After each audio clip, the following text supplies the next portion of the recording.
Hello and welcome to Talking to Introverts. Welcome to September. Can you believe it? I know I can't. Where the heck is this year going? Sami, say hello. How are you? How has this year been for you? Hello, dear listener, and hello, Denise. I don't know how we are where we are. I know. I'm speechless. I don't even have any words Yeah. because you kind of think like last month, August, school holidays, and I don't have children of my own. I do have children in my life, but I always feel like summer holidays you don't have as much what's the word? Commitments. I don't know why. It like thinking about it, it makes no logical sense. But I always feel like school holidays got a bit of time now, which I think every mother on this planet will completely feel the opposite. But yeah, last month just went by in a blink of an eye. It's crazy, isn't it? In that I just felt towards the end of August, just sat myself down one day and thought, when did I last take a deep breath? I just, like you, I don't have little ones anymore. Mine are grown up, but um, I have dog walking responsibilities with my daughter. She's at work full time. Whilst I work full time, I can pick and choose when those full time hours are. So I did a lot more dog walking as my husband was away. And obviously, we have the cat as well. So I just felt like I was going backwards and forwards for days on end between fur babies. It's like, and then trying to fit everything else in. And I realize now, I saw August as a time that I could catch up with friends as well. So then I'm giving my friends at least one day a week to catch up with them, plus all the dog walking and the cat caring for. And I just got towards, and then I go on holiday in September. So when you're listening to this, I will be at some point frantically packing to go away. Um, and it's just that whole sense of, I thought August was going to feel way more sort of sociable vibe and chilling out vibe and, sitting in the garden vibe. And I've done more gardening in August than I did the rest of the year put together. The garden looks great. And we'll be going on holiday soon, so we're not going to quite really take advantage of that. And it just seems like a crazy thing to say that I really feel like I need to stop and breathe. Mm. I really do. I'm doing it now. It's just thinking about it. And yeah, how's everyone listening to this? What are you doing? How are you feeling? And what are you going to do about it? I think is what I'm asking myself. What am I going to do about this sense of lurching around? What happened to the sort of promises I made to myself at the start of the year to lead a much like slower pace of life? Mm. At what point does it run away with me? I think I'm just thinking now about I don't think it was last year, maybe the year before. I remember like I haven't used Instagram for quite a while. So, but one post that I shared on there, again, possibly 2 years ago now, just sticks out in my mind. And it was the beginning of September, and it was a photo of a valley with a lake in Snowdonia. And I remember, I can't remember the words exactly, but it was kind of like, I'm so glad September's here, like the calm energy of September after the hectic heights of August. So it's like this is something I know happens. Like every year, August is just so much going on, and it's that like you were saying about being sociable, seeing friends, and the height of summer. If you think about um, summer as a idea, we're outside. Barbecuing if that's your thing, on the beach, in the park, seeing friends. And even if like I don't fully go into that, like, but in physical reality, I definitely feel the effects of it. Um, and like you were saying, like just remembering to breathe. I mean, like you might think it's impossible to forget to breathe, but it's a true thing.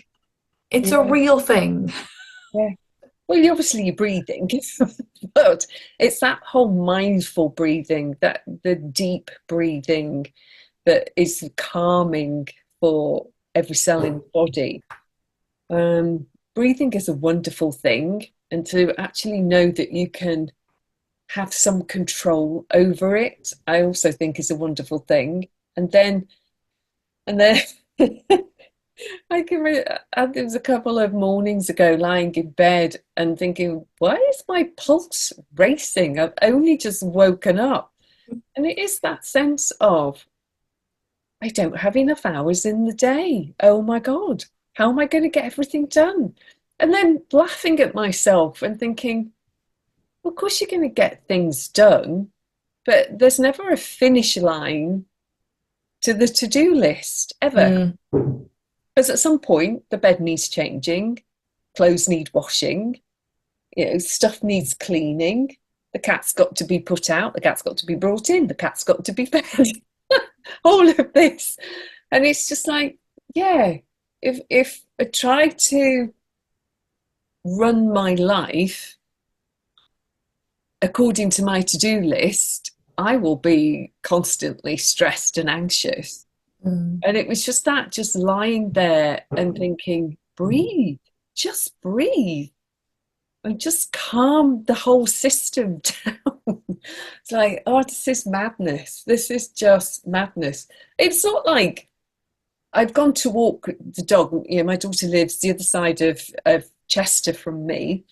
It takes anything, depending on the day of the week, the time of the year, anything from an easy, like 12-minute drive to half an hour, depending on the traffic. So, of course, everything's been an easy drive. You leave at 7:30 in the morning, there is no schools traffic. So getting through is only as slow as the traffic lights. If they're all on red, if they're all on green, I'm going, I'm done. We've had a lot of roadworks around the area. That slowed things up. And at one point, I can remember sitting in my car and thinking I'd been on the road forever. And I could feel the panic starting again. And it's just like, stop it. You've literally been in the car 5 minutes. It's fine. You know, the dog's not going to come to any harm. And if your daughter has to leave because you are stuck in traffic, she'll just leave and I'll get there and I'll walk the dog when I get there. And the dog will be fine with that. The dog's not bothered. And it's just this whole having to have these really grounding conversations with myself to stop my head from spiraling out of control and stressing my body. And it's mm. just like, oh my goodness, I know I've got so many tools and techniques at my fingertips for doing this, but I still have to have that conversation with myself to work out which is the best one to use in Mm. which situation, circumstance I'm in. It's not, um, it's like, it's not a built-in thing. It's a discipline. It's a bit like being an athlete. If you want to be the best athlete in the world, then you have to tap into the training. Mm. And it's that I have to remind myself to tap into all the training I've ever done and all the coaching I've ever had. And it just, it sort of makes me laugh. And at the same time, I'm like, and listen to yourself, take your own advice. Come on. So yeah, I'm I'm sort of relieved that September's here because now Yeah. it's that looking at the daylight hours are shorter and we are going back into the darker months where there is that sense of, oh, we can just go in and shut the door and light a Yeah. fire and snuggle down and be cozy. And and just go, no, I'm not going out. It's dark. I don't do dark, or I don't do going out in the dark. Things like that. Like, Yeah, and I it would be interesting, dear listener, um, for any if you're an introvert listening, if you're an extrovert listening, it would be interesting to hear your experience of, let's just say, August, summer, and the way we've described it and the socializing and all of this kind of stuff. Because it kind of feels like, for me personally, why I feel like there's not enough hours in the day is because I'm doing things for everybody else and I haven't got my time. And, as introverts, we need our time to recharge our batteries. And I think it's not that if you looked in my diary, every minute of the day was filled to the brink. But I don't have that quality time where I can just go and hibernate, even if it's just for like half an hour. And I think that's, again, like you were saying, I like, as we come around into September and autumn, because it's more of a natural thing that we go and, like you were saying, sit by the fire and under a blanket and read, or whatever it is that we might be doing. I know I'll be darning a lot of jumpers ready for winter, because it comes more naturally, doesn't it, in like autumn and winter, whereas spring and summer we're more naturally expected, and that's not the right word, but to be more out and doing things outside and with people. I mean, definitely, So spring and summer, the energy expands with the light. yeah, So we fill the hours, the daylight hours, with activity. And it's interesting. It's just when you said you talked about summer, but actually we're talking about August. It's not just August, is it? That's summer. Summer started way back May, June, July, and yet August somehow. August is the month, isn't it? Yeah, because I guess it's because of school holidays. Would we be? This has been a debate for a long time. Should summer holidays be changed from August to earlier in the year? Um, I don't know what the history behind having school holidays in August is. I honestly don't know. Um, I think it but was something to do with harvest, wasn't it? So the children could work on the farms and help with the harvest. That could be like hearsay, but that's something that I've heard. so is August a harvesting time? I'm not a country girl. You might have gathered. Um, because it strikes me that we have lost as human beings, and I'll just talk about being British in this country. We have lost a natural rhythm. Mm. We don't have a natural rhythm with daylight. We work all the hours that there are available to work. We attempt to um, trick ourselves into not sleeping enough and not eating with daylight hours and not eating produce that would be grown in the hours that we have. And I find it interesting that no matter how many gardening programs I watch, I personally still don't follow a seasonal routine Mm. enough that works for my body. And I just wonder how many other people don't either. And even you, I know I mean, from my point of view, you are really into the slow living and seasonal living and all of that. But even you get sucked into what I've been sucked into for a long time. Yeah, yeah, it's so easily done, isn't it? Because the slow living, seasonal living, whatever you want to call it, is so against what's normal in inverted commas in our world today. And again, let's talk about Britain and Western world. And it's so easy when you are, tootling along in your slow living with the seasons and everything, it's so easy to get siphoned back into, working all hours and um, socializing left, right, and center. And not that I do a lot of that. um, so it is a bit of a what's the word? A rebellion to kind of step away from all of that. Yeah. I also think that that I and I know you've took take you've taken yourself off so much social media, but even you get sucked back in. That there is this whole thing that even as an introvert, I'm sat on my sofa, but I'm scrolling social media where there's so much information. It's like worse than trying to read all the books you could possibly read. You're trying to, I am anyway, trying to take in so much from different, like gardening people and crafting people and knitting people and things like that. That there's so much I'm not watching, I'm not looking at.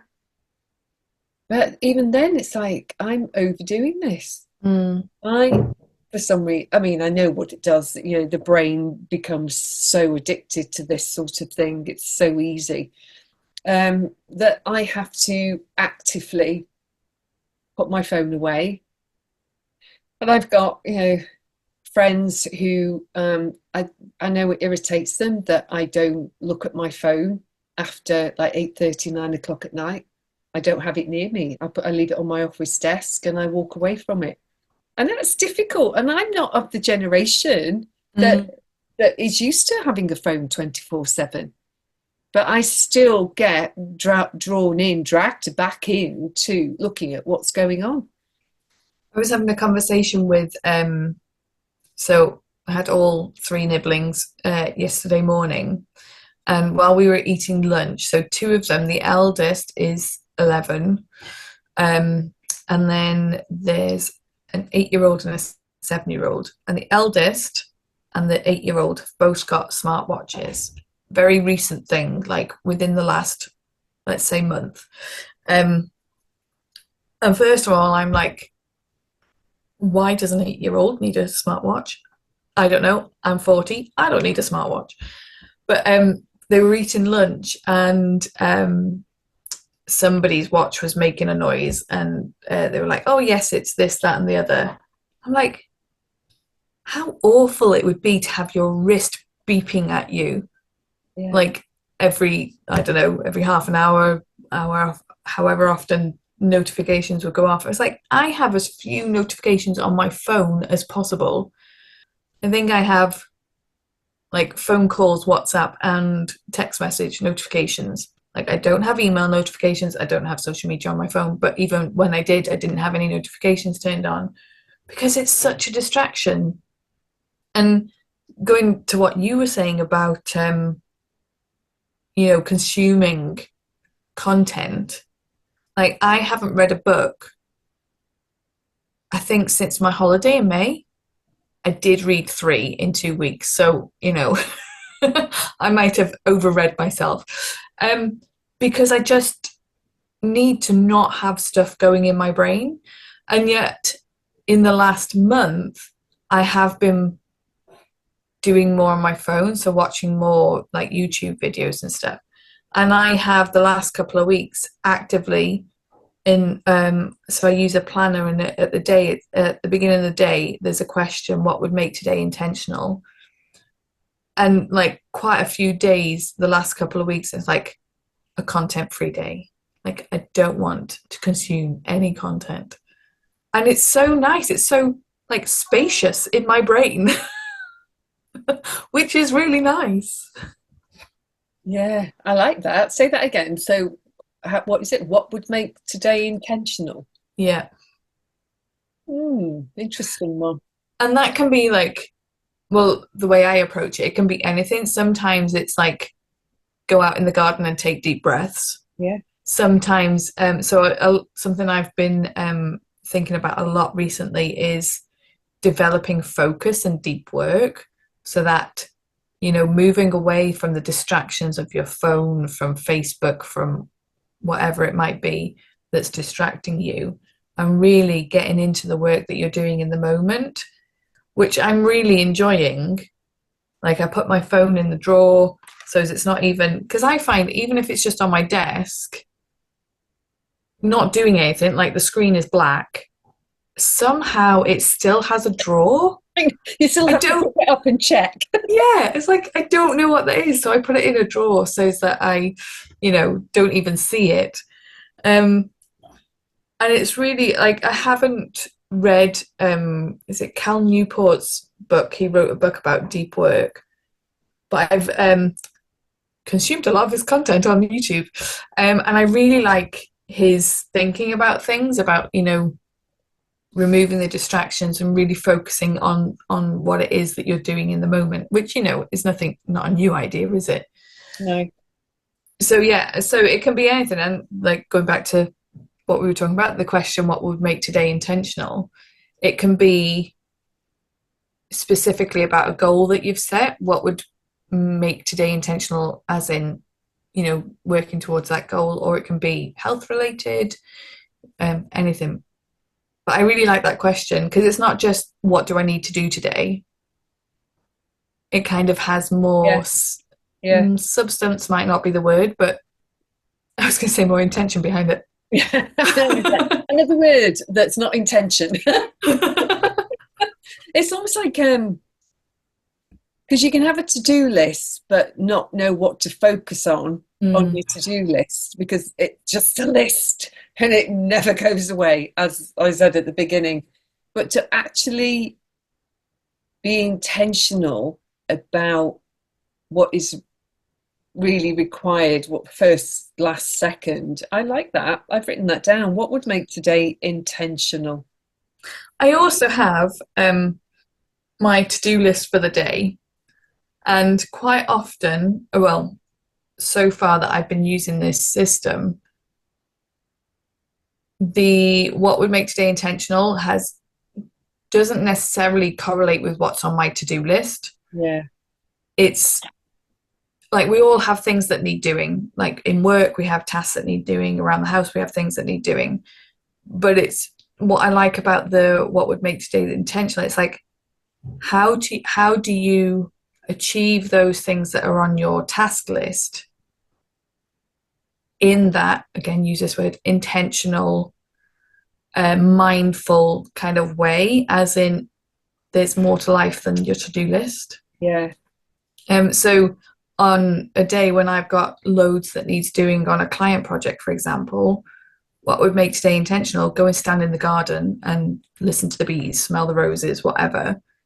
Just reminds me that, oh yeah, there's an outside world. I'm not just glued to my laptop.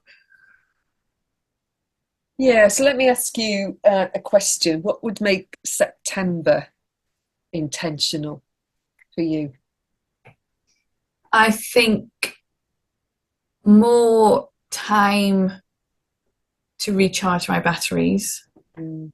I think that's always one for me for September. Mm. And I think also September for me is like, I think it's like the back to school energy, feels like a new year Yeah. in some ways.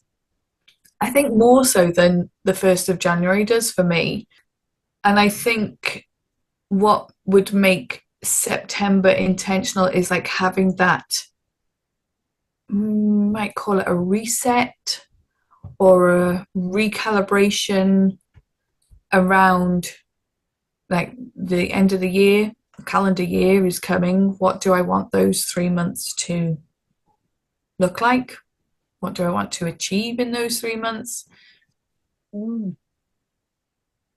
I mean, September has for many years now been the month that we go on holiday, because we don't need to do the school holidays. So we've always gone just after the school holidays. So I always like I there's that sort of rush up to the holidays to do a lot of stuff, but then on holiday I do intentionally like sit back from everything. And it does give me that sense of I put far too much importance on over here, and I work out what that is. And if I go back over the months, what did I want to do with this year? What were my hopes and dreams for the year, for myself, with my family, with my business? And so much of it has happened. And it's just looking at what else needs tweaking. What else do I need to take responsibility for? So that by the time, like you say, you complete the next 3 months and you're going into Christmas, you can actually look back and go, oh my God, stuff happened.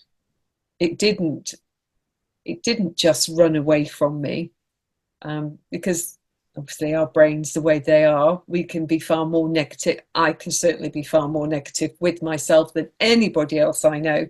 And that's just our survival brain. So it's going beyond that survival brain into the calm brain, the wise brain, that looks at life through a very different lens of perception than the one of survival.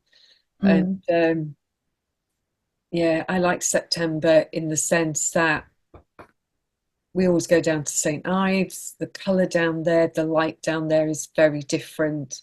I get to see beautiful sunrises and sunsets, stunning. I get to sit on a beach and listen to the waves and do nothing, just sit. And I need that. I know that I am where there's seagulls. And never used to get a lot of seagulls around where I live in Chester, but we do now. Whenever I hear them, my body jolts, and it's like, I need to be by the sea. I need to have that word you just use, recalibration. Did you just use that word, or have I just made that up? You did use that word. That reset, that recalibration, that slower flow of things, that then I have more of a sense of walking into winter rather than feeling like I'm hurtling into at breakneck speed. And like for me, and it sounds like you're kind of like on a similar sort of wavelength with this wavelength. I'm going to talk about the beach. Is like being by the sea, being on the beach has that, and I think it's well known, like water is a calming element, just has that kind of effect on me. And so the middle-ish of August is my mum's birthday. And we always go on a Saturday near her birthday to the beach. And there's 10 of us that go. So my mum, my dad doesn't come with us, my mum, myself, my brothers, and partners and families of all of the above. And we go for a day. We always go to the same beach. We have a barbecue, and we have sausages and burgers, and then the children play, and we just do that for the day. And we spend the time, we go like the top tip of Anglesey. So we spend a good couple of hours getting there. We go the scenic route. We stop off pretty much at every toilet we can find on the way. And that the journey is part of the day. And it was interesting. I was there this year, and I was just kind of, as I was driving around the coast of Anglesey, I'm like, I haven't been to the beach this year. No, I haven't. And like, I wasn't even on the beach yet, and I could tell in my body, it's like, I need more of this. I need to be here more. And so my job on beach day is to tend the fire, which has the frying pan of onions cooking on it. So my brother Ben does the barbecue. My other brother he doesn't do anything. I'm not quite sure how that happened. But I'm the one that does the fire. So I go off down the beach looking for bits of driftwood and stuff for the fire. And it was interesting this year that I was spending more time off down the beach, looking for driftwood, than I was with the people. And I think that looking back now, it's like there's a telltale sign that I needed my time, Mm. that I couldn't be peopling. And then so I we go in three different cars. My brothers each go in their cars with their families, and then I drive my partner and my mum. And as we got in the car, everybody else had left. As we got in the car, I was like, right, I don't want any conversation on the way home. Peace and quiet, please. Yeah, so I want more beach time. And I think it's different, isn't it? Like there's different kinds of beach time. So I think like hot and sunny day, summer holidays, beach time is not, that's too hectic beach time for me. Like I enjoy it at the time, but it's not the restorative. And I think there's something about, like you were saying about going to St. Ives in September. I'm like, oh yeah, September at the beach. Yeah. It's still very busy, but it's not family busy, not young Mm, children busy. Because they have an arts festival the middle of September when we go, and so there's all sorts of exhibitions and there's loads of lovely stuff happening around the place. I was just thinking about what you were saying about needing that time on your own on the beach. I need that as well. I have to take myself off. I have a little chair and a blanket and a book, and I just have to go and sit somewhere and hope none of my family see me. And well, I just have those moments to myself because we have dog walking on the beach. That happens. Um, and there's different beaches in St. Ives, and some are much bigger than others. The harbour's always a busy place. There's little family beaches. There's Porthmeor, which is the surfing area. Surfing and swimming tends to happen. And interestingly, although it's a massive beach, it can get very busy. And so you have to just choose your spot. mm, So you're not close to the cafe and not close to the swimmers and all of that.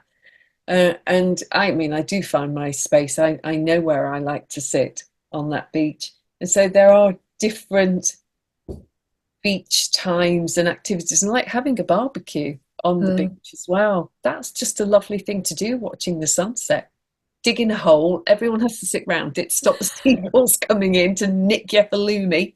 Um, oh, so yeah, but I know that is something I am craving, and it is only a few days away now. Thank goodness. Yeah. So um, I am going to bring this one to a close because I know you and we can talk about this sort of stuff till the cows come home. It's like therapy for us, this. But let's ask the introverts out there, how are you, or what would make September intentional for you, dear introverted listener? What are you going to consider for your September? How will you take a deep breath? Where will you take your deep breath? I'll take one now with you. Oh, gosh. I can't wait, honestly. Being on that beach, listening to the seagulls, and hopefully not having to shoo too many of them away. And just taking walks around the quieter areas of St. Ives and yeah, going looking at art. It can get quite frenetic and people do fight over art down there. Oh gosh, it's hilarious. I'm just a bit like, really? You can have it. Buy something else. I don't care. Um, but it's an amazing place. If you've never been, it's quite a trek. There's no doubt about that. Mm. And this year we are starting our trek off, going halfway to Cardiff first, and then from Cardiff we're going to the Eden Project for the day. Mm. So looking forward to that. I haven't done that for years and years and years. But I won't be on holiday until I stand on Portsmouth Beach. No shoes on. Don't care how cold it is. Don't care if it's raining. My holiday doesn't start until I'm on that beach. And then I don't care after that. I rarely even unpack my bag. I just like live out of my suitcase. It's like, and the thing is, I take far too much of everything and tend to live in the same clothes the whole time. It's crazy. Why I just don't pack the tiniest bag in the world, I don't know. But I don't, just in case, because I can, because they're all going in the car and not on a plane. Kitchen sink packer, that's me. Can't do minimal packing whatsoever. No idea what that is. Anyhow, so introverts, what would make September intentional for you? Shall we leave it at that? It's a good place to leave it. Thank you, Sami. Thanks everyone for listening, and we'll see you, or well, we won't see you. You'll hear from us in another couple of weeks. Bye for now. Bye.